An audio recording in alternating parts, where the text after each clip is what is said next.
They said, we'll give you a sidekick. It'll make life easy.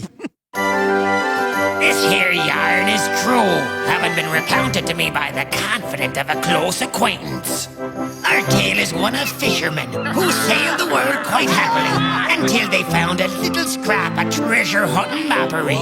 They wanted to get rich, they thought. Were tired of the cod they'd caught. They dreamed of gold and jewelry and big fat steaks and gay parade.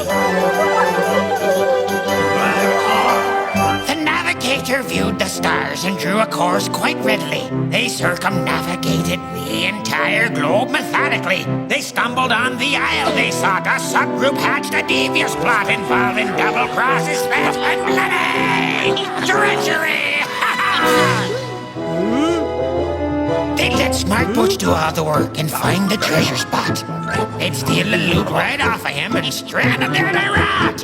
They'd sail off in the ship alone and spend the gold on stately homes. And finally girls would give them more than just a time of day.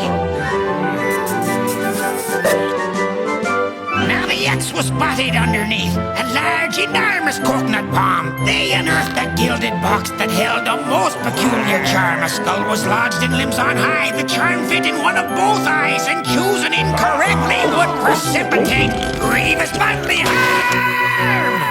What to do? They had no clue. Pick left or right. All the would-be pirates began to quake with fright. The subplot hatcher schemed again behind a nearby kumquat bush. They'd fix the straws to make sure that the shortest went to poor old Butch. They'd make him climb the tree alone. To accidents he was quite prone. He'd spring the booby trap for sure and leave them all real flush. With spider charm in hand, Butch hit it up the frightening treasure tree. And face to face with Skull and Bones, he chose the left eye hastily. Could lead to riches yet unknown, or had unlucky Butch just blown his only chance at fortune and be left a quivering mass. The charm fit in the socket with a most peculiar click. It hit some levers hidden in the tree trunk, very thick. A chain reaction was begun. The tree bent back and Butch was flung across the aisle above the forest brilliant canopy. The rotters laughed at Butch's demise. He'd been flattened by a dead man's eyes. Meanwhile, Butch was flying high above the palms and cacti plants. You'd think he'd be a goner, but you'd never tell from just one glance. Though screaming loud, I must choose wrong, he'd soon pick out a better song. Cause here's where this tall tale takes on its last enormous twist. The Cadley trio waited for the tree to drop its priceless loot on top of Fleece and Butch. Each planned to shaft his bosom buds to boot. But plans this tree had of its own. Its trunk flung open with a groan, and dosed them not with riches, but with gods. A bug-filled sob. Just screamed the trees a double cross and two-way trap in one.